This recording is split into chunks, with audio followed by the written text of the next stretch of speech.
This episode is sponsored by Bark Technologies. I'm so grateful that parents these days have a safer device option for our kids, and that is the Bark phone. The Bark phone was built for families who are looking to ramp up their child's digital safety. It has parental controls built in, unlike the iPhone, and helps us manage their entire digital experience super easily. More on Bark in the episode notes, but let's get into my conversation with Laura Lawrence. So, welcome to Scrolling to Death. Today, I am joined by a mom of four, a former educator, author and founder of Youth Matter Canada, Laura Lawrence. Welcome. Hi, Nikki. Thank you so much for having me today. You are so welcome. I'm so excited to be connected with you.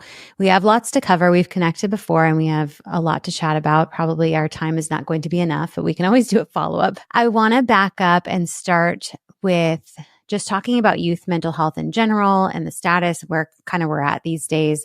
So can you share what trends you're seeing related to kids and their mental health? What are the sources for the issues that they're dealing with?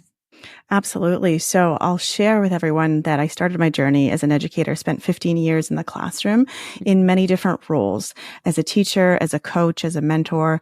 I've been working with youth for 30 years. So having seen kind of the trajectory of changes in terms of what's going on in their external worlds, stressors, pressures, it's been really interesting to see such a change, especially in the last 10 years.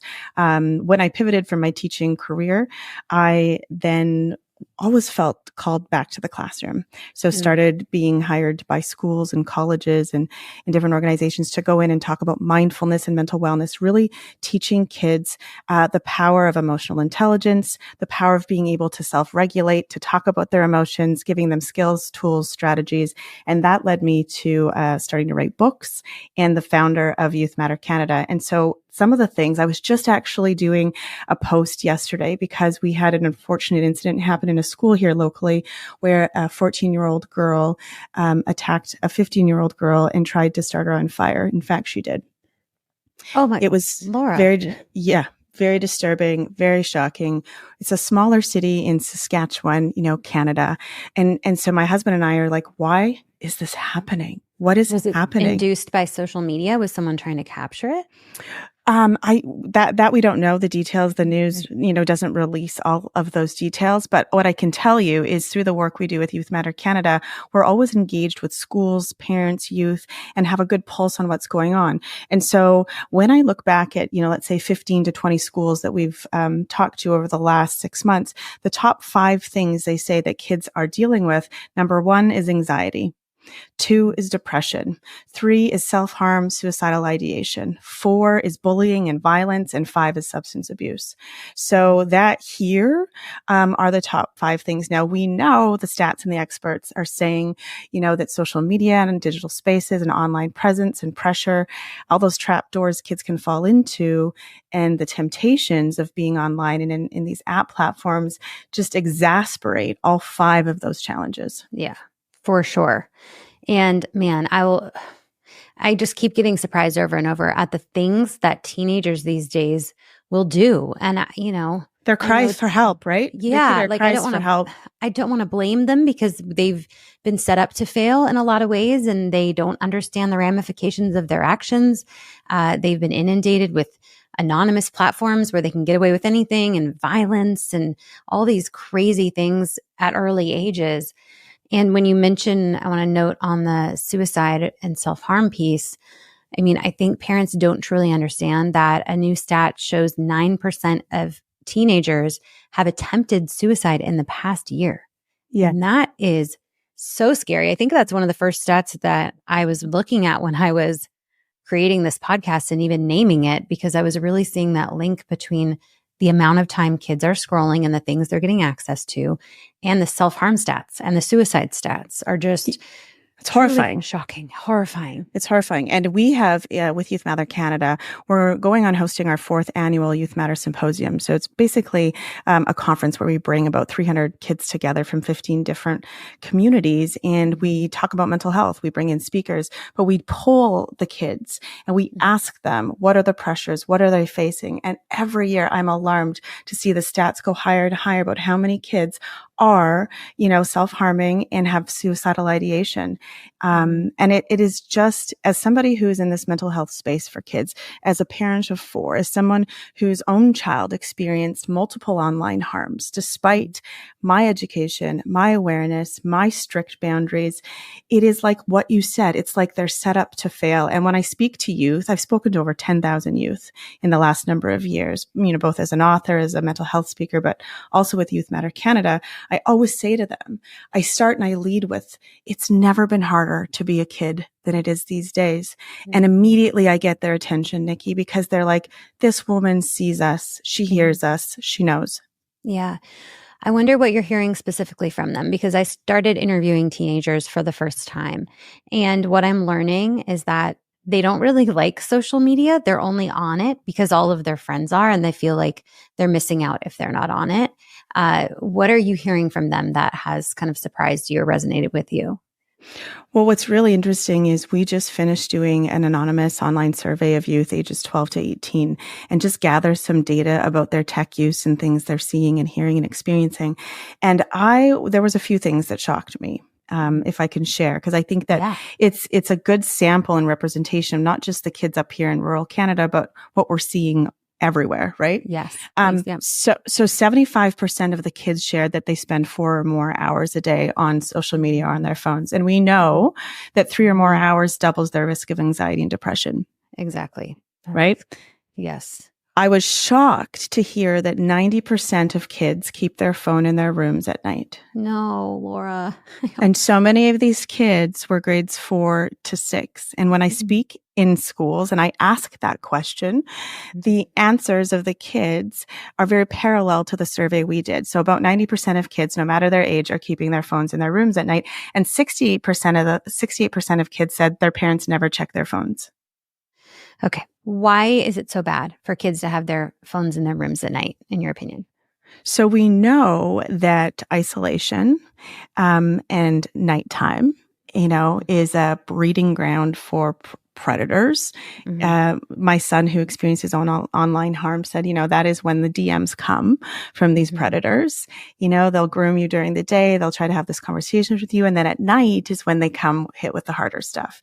And I think so the isolation, and also the addiction, right? So, and what's happening and what we're seeing is that kids are distracted, attention fragmentation. They're sleepy. They are irritable. They're moody. It's because they're on their phones at night, and it's distracting. And, my son asked me, he's 14. He said, when am I going to be able to keep my phone in my room at night? And I said, not until you leave this house.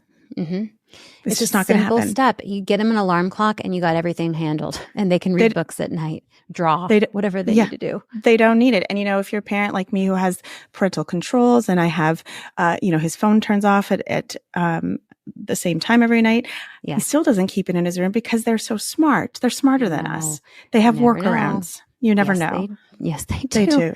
The other thing I was going to share that really, I think, was eye-opening for me is we asked kids, do tech companies do enough to keep you safe online?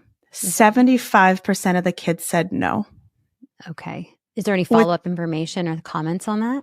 No. So what's interesting is, and of course, correlation doesn't equate causation, but if 75% of the kids we've surveyed are saying that tech companies don't do enough to keep them safe online, as an educator and a parent, I would infer that means that these children have already come into contact with online harms. There you go. 100%. Right. And we all know the report. I mean, I hear the stories from parents, and the reporting tools don't work. Kids are getting contacted by predators. Kids are getting sent sexualized imagery or asked for sexualized imagery, asked to be paid for sexualized imagery. It's just, the harms are countless. And you mentioned your son's experience with an online harm. Do you mind sharing about that? Absolutely. I can. And that's how I met you and came into contact with you.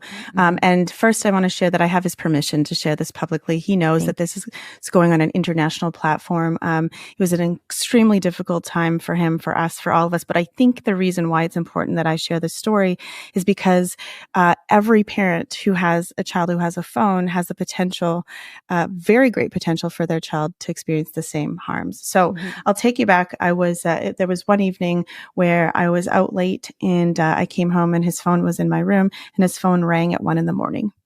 And it said no caller ID. And I was so tired that night. I didn't answer it. I hung up. And then that mom instinct, I was like, well, that's really weird. Why is he getting a call at 1 a.m. with no caller ID? So then that prompted me to do a spot check on his phone, which I'd done periodically.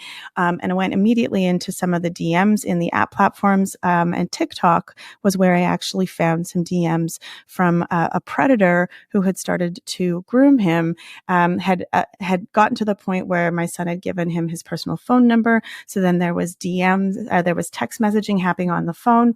And thankfully, my son got to, because we've had the conversation prior to. So let me back up and say, my son didn't get access to TikTok, Snapchat, doesn't have Instagram until he was 14. And I wanted to delay, but there were so many pressures from, the teams. He's a competitive athlete he was on, that all these kids are communicating in the groups. And so he's being left out, right? Yep. So when we finally did cave, and I'm going to say that because that's what most parents do, they cave. It's the pressure of you want your child not to be left out. Yeah. Within 1 month, the harms were happening. I hadn't found out about them though until about 4 months later. So on that deep dive of looking into these DMs and these predators that were trying to, solicit information from him with the intent of sexualizing him, of course, and exploiting him, I had also discovered that he, like many other kids his age, made a mistake. And he shared an image of himself that he thought was private with another girl. And it was via Snapchat. She took a screenshot of it, and you can just imagine what happened from there. Right? These spaces are viral. And so what happened was that hundreds, if not thousands of other kids in, his own community, but in neighboring communities, saw this photo. And we have an open communication. He knows that, I work in this mental health space, but he's a kid. Yeah. And normal kid. Normal. He's a good kid. Right. And good. I remember, interviewing a parent who lost a child to an online harm. And he said, good kids make bad choices. And these platforms just serve up on a silver platter all of the temptations and all of the trapdoors they possibly can to our kids. Even adults can't make good decisions on these things. No. In a real false sense of safety, because on Snapchat specifically, they make kids think that their snaps disappear and that nothing could ever get out. But look at your example. And since then, just this week, the state of New Mexico has sued Snapchat because of the false sense of security that they're giving kids. And they're actually Snapchat is now the number one platform for sextortion, for sexual exploitation. There was a study done on photos of children on the dark web, sexualized photos, and most of them found in the study were taken from Snapchat. Yeah. I loathe that app. If there is one app I can say to parents that you just don't give your child if you don't have to, it's Snapchat. Yeah. It's just such a disaster of an app for kids. Well, and the whole point of it to hide and destroy, in quotes, destroy what you are sharing. What is the point of that? Why should things that kids share between each other with adults be destroyed? And then they're not even destroyed. So it's that false sense of security that's very dangerous. And it's not only the sexualized content and the intimate images going back and forth. It's also the cyberbullying. I have countless kids and families reach out to me and say, can you help me? My child is being bullied so bad on Snapchat. They are depressed. They just, it is such an exclusive platform where you're either in or you're out. And that it has all these different types of features that rate kids, how close of friends they are, the snap streak. I mean, it just gets kids. My own kid used my credit card so that he could download, the ultimate snap. I don't know what it even is. Snapchat Plus. Snapchat Plus. No way. And since we've had the conversation, and here's what kids are telling me when I go out in schools and talk, and my own kid too, it's like they know that they have them hooked. Mm-hmm. They feel it. They don't know a way out. Mm-hmm. It gives them anxiety, is what they're sharing with me, that if they need to keep their streak up by snapping with their friend every day, or they lose their streak. And then guess what? You lose your streak. You can pay to upgrade to get your streak back. It's such manipulation into paying money, and not even their money. Usually it's our money. It is our money. And when I say to kids, I say to them, listen, I want you to really understand the nature of these app platforms and what their intention is, which is only to make money. And you are a pawn, and your digital identity is weaponized. Your mental health is weaponized. You know, they are playing you. And so many times I'll have kids come up to me after and say, Laura, I want to delete all of my apps, but I just feel like I can't. Mm-hmm. How sad is that, Nikki? It's so sad. And sometimes they delete, and then a week later, they just can't stand it because things are going on that they are being left out of. And I understand that's a real feeling. And it's fear of missing out. Hard. But in my son's case with Snapchat, if an app like that could censor, and let's be honest, social media apps and tech companies can censor content. We all know that. Yeah. If it didn't allow, like immediately blocked the sending of intimate images or pornographic content, or, you know, then the kids couldn't do it. Mm-hmm. There you go.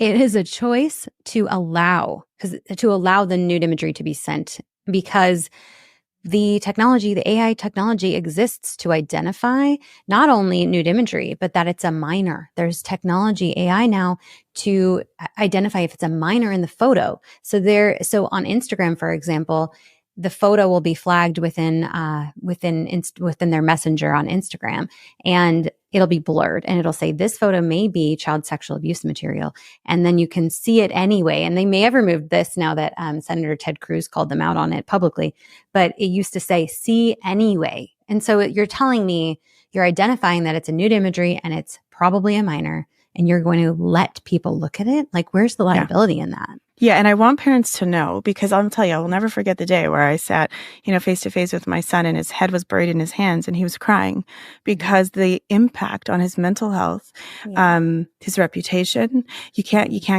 take that back. And, he now is like, I want other kids to know, he said, I made the ultimate mistake, and they pay the price. Do they ever pay the price, Nikki? And it's heartbreaking for me. And, he had even some of his close friends share the image. And I immediately reported it to the police.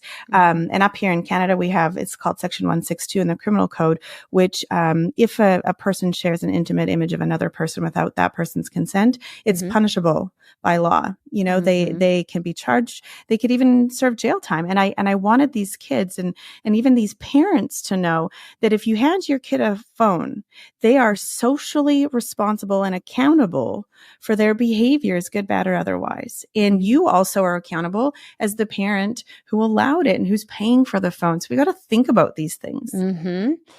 And that's the right way to go. Like, this is too harmful to the kids. They need to penalize it. And a lot of states here in the US are initiating legislation to penalize in some way sharing of specifically a child sexual abuse material. So a nude image of a minor that's been sent to you, even if you weren't involved, you just send it on. Your child could get in trouble for that. And on the federal level, Senator Ted Cruz, so I have an interview with him that is live now by the time people listen to this. He introduced a bill called the Stop CSAM Act that will, I believe, make sharing of CSAM a felony. So there are some big time and shouldn't it be? Yeah, it should be. Why are we having this conversation? And up here in Canada, we're so far behind you guys. We're so far behind the legislation that you are rolling out, because you have active parents who have experienced the most unimaginable harms to their kids and have lost children. But that's happening up here in Canada. Just here a couple of months ago, we had a couple of students in different provinces take their lives over a sextortion scam. Yes, right. And let me tell you, and Bark is not available where you are yet. And there's now a request form for different countries to add Bark technologies availability. But the Bark phone does not even allow you to take a nude photo of yourself and save it to the camera roll, let alone share it on any platform or send it through the messaging. So this technology exists just to nip this in the bud and stop traumatizing children over silly little normal mistakes that kids make. Like, we've all been there. Pausing here to talk about tools that can help you manage your child's screen time and access to harmful content online. And that is the Bark Phone and the Bark Parental Monitoring app. Bark goes way beyond screen time monitoring, and they use advanced AI to scan text messages, social media, images, videos, and audio for threats like drug content, cyberbullying, and even child sexual abuse material. The Bark Phone actually doesn't even let your child take a nude image and save it to the camera roll. So the Bark Phone is the most customizable kids phone with monitoring built in, and it is the safest option. But if you've already given your kid an Android or an iPhone and you don't want to switch it up, please layer on the Bark app, which is high-tech parental monitoring, scans their activities for harmful content. You can create screen time schedules. You can block certain websites and apps, and a ton more. Back to my conversation with Laura. I really am sorry that your son went through that for just something that is a normal teenage behavior thing. Well, and the harassment that came from it. I mean, here we are 6 months later and he's starting school and he's still getting messages from buddies. His friends are getting messages. Kids, one thing, I mean, I've spent 30 years working with kids. At their heart of hearts, kids are good kids, but they're all wanting to fit in, to belong, to be seen, to be heard, to be valued. And sometimes they'll do anything to do that. Yeah. Absolutely. At the expense of another child's mental health, and they're making mistakes and they, it is our job as educators, as teachers, as parents, as government officials to put in these stops, these guardrails for kids. And I cannot believe that it's taken us so long to realize, I mean, how many kids have been harmed in the last, 10, 20 years? Thousands of kids have been killed or taken their own lives because of these kind of things. Yeah. And it continues to happen every day. And here in the US, we're close to passing the Kids Online Safety Act and getting some liability on the tech companies. And I do think that will initiate some waves of legislation in other countries, which is going to be so important. I so hope so. We have some legislations, that are in place for, hate speech and such like that online. But, nobody's thinking about the kids. And as a youth advocate, I'm always like, where's the kids? Is anybody thinking about the kids? The kids are the future. And, what was interesting is one of the schools I was in, I sat after I was invited to stay and talk to the grade 11 and 12 students. And they opened up and just said how it is exhaustive on their mental health, social media, how they are struggling, how they see their friends struggle. It was heartbreaking to sit there and listen. I cried. I know, because you just want also their parents to be there listening to this. Oh, so many kids said to me, Laura, how do we get our parents here? And I know as a teacher, I was one of the strictest ones, I think, out there when I taught. But I also, you talked to a lot of my former students, they respect that. They needed that. The kids need the discipline. They need the guardrails. They do. And so if your child has found themselves in a situation where there's a nude image or a sexualized image of them on the internet, the National Center for Missing and Exploited Children offers a service called Take It Down, where you can put in your information and it's supposed to wipe it from the web completely. And I haven't found anything that says it's not available to Canadians. So I am going to share that link, and it's takeitdown.ncmec.org, and I'll include that in the episode notes. But that is so important that you have a step to take, and that your kids, I think a proactive conversation too, I've been hearing, is so important, because a lot of kids in your son's situation feel so hopeless. Like, I got myself into this situation, that they often are suicidal. And so we have to let them know that there are steps we can take to make this okay. Like, you're not going to be in trouble. We're going to figure it out together. And you have to tell them that ahead of time, because we never know how they're going to feel in those situations and how bad it's going to get. Absolutely. And I say that to the youth too. You have to find somebody to tell. An adult will help you, and no mistake is worth dying over, in these spaces. No, it's so sad. They can't even make mistakes and learn from them anymore. It's like, no, they make a mistake and it's more horrible than it's ever been. You have 4 children, you said, and 2 are younger, right? You have 2 teens and 2 younger? Yeah. So they're 6, 9, 14, and almost 19. Okay. So I always find it interesting when people have older children and younger children. And I always am interested in knowing why, what changes you've made in your approaches for the older kids and then learning around that. And then now what you're doing with your younger children related to phones and social media. Absolutely. And I've even made more changes since listening to you and many of the experts that come on you. So I want to say thank you for that because like you said, we believe these spaces to be safe and that the people who's designed them have the best interest of our kids at heart and they don't. So I will tell you one of the biggest changes is, my oldest teen, she was allowed to keep her phone in her room at night. And, here we are 4 years later, her brother is not. But at that time, the apps weren't the same as they are now. And she even said, Mama, it's not the same world. It's changed so much. Yeah. My little guys, I can say I used to allow them to watch YouTube. Not a lot. I was very strict, but without if I wasn't in the room. Mm-hmm. But what was really interesting is my son said to me one day, Mom, we were watching YouTube, listening to music videos in class because their teacher allowed them to. And he said, I saw some really inappropriate things on my friend's tablet next to me that just popped up in the middle of YouTube. And I'm like, really interesting. And so they're limited now on YouTube Tab for sure. And it's only in the living room. If I'm in there, it's not on their tablet. We've actually decreased our screen time since I've read The Anxious Generation by Jonathan Haidt, which is a brilliant book. I mean, yeah, I have it right here. Let me flash it. Everybody has to read that book. Everyone. Yes. Everyone, please. So good. I have decreased screen time, because in the recognition that we're literally rewiring our brains. I mean, not just our kids' brains, but the kids are the most vulnerable. Mm-hmm. And I think people feel like they have to. Like it's just everything else seems so difficult to not just be able to put them on a screen. But when you it's a choice. Just make the decision to not do it in almost every situation that you're presented with. Your kids will actually learn the skills to entertain themselves better. They'll get more creative. They'll interact with each other or just sit alone and figure out something creative to do. And those skills need to happen now when they're young because that brain wiring is done at a certain point and you miss that opportunity by blocking it with a screen. And we all know if we spend hours and hours in front of our screen, we feel like zombies. And I can 100% see the behavior in my two smaller children change drastically if they have screen time or they're playing games. But I'll say we're very strict on what they get to play. They don't play Roblox. Mm-hmm. We're a strict family, and mm-hmm. still our kid experienced some online harms.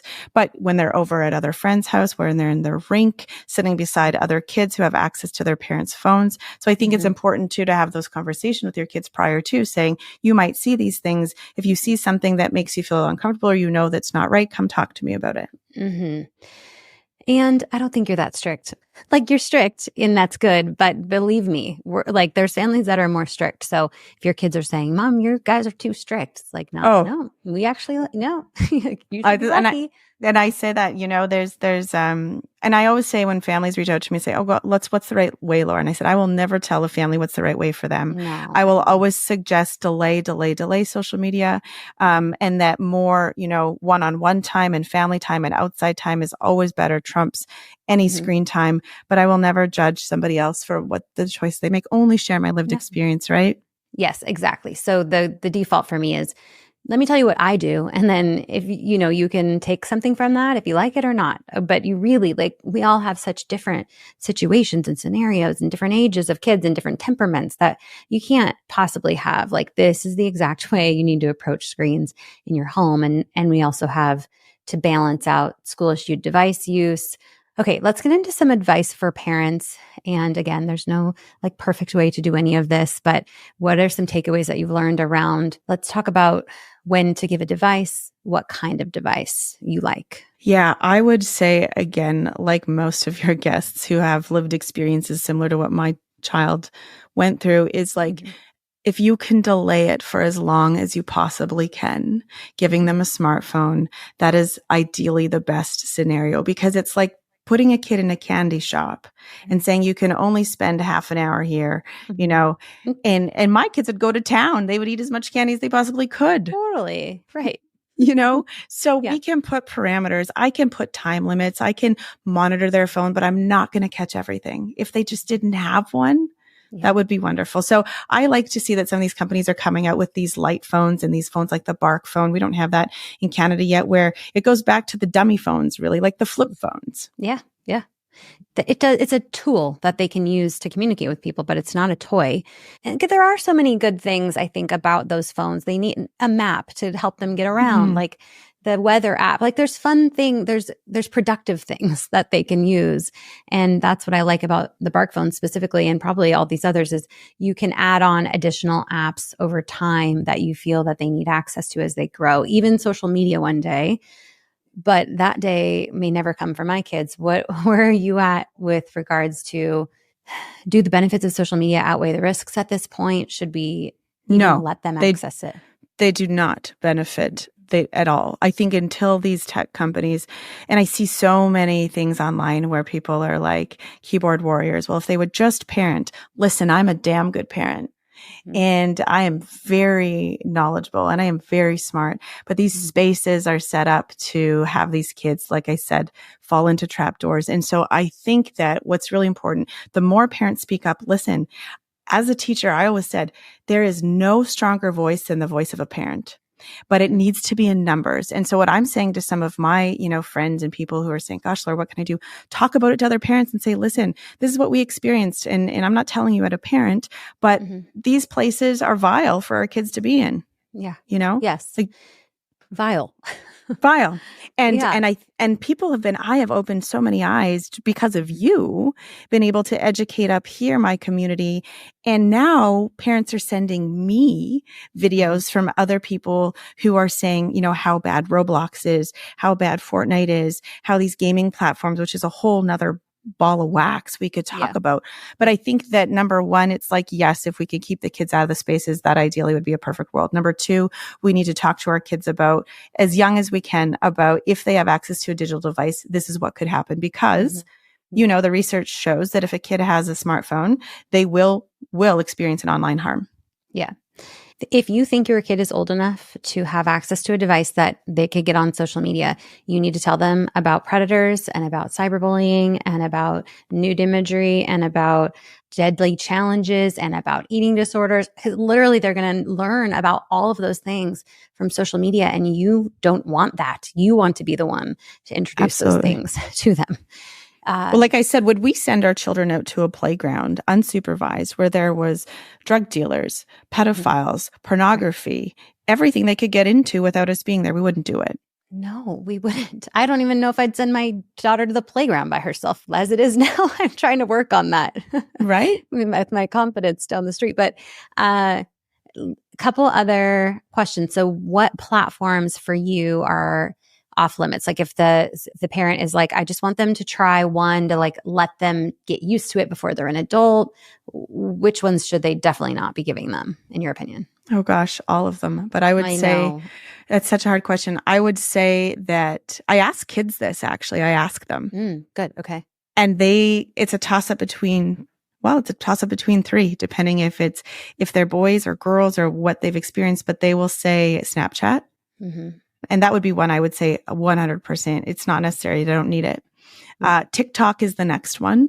And then Instagram. And I just think that we think that they're so innocent, the TikTok, the dances. I know so many, 9, 10, 11-year-old girls who have TikTok, and TikTok's serving up harmful content every 39 seconds to kids. And that came from a report 2 years ago. So imagine now. That algorithm is more psychologically manipulative than anything that exists on the internet. And it is not TikTok and a Chinese company that you want deciding what your child believes and acts like. Like that is not safe. And I have tons of episodes about the lawsuits and the legislation surrounding TikTok that people can search for. But I agree. And I think I used to want to say Instagram is maybe the one where you can try, but there's so much sexual exploitation happening on there, drug content, inappropriate stuff. So I don't even know. Are there any platforms that you think kids could try out?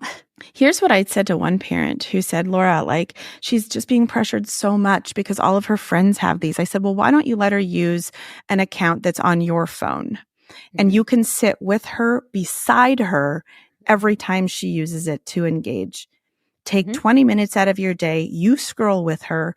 You see the messages she's seeing. I mean, why don't we do that as parents? Because we don't have the time to, but we should be. But if it's on your phone, then you can get access to all the content later on when you're laying in bed at night and just do a quick check. It's easier on your phone than absolutely doing it on theirs.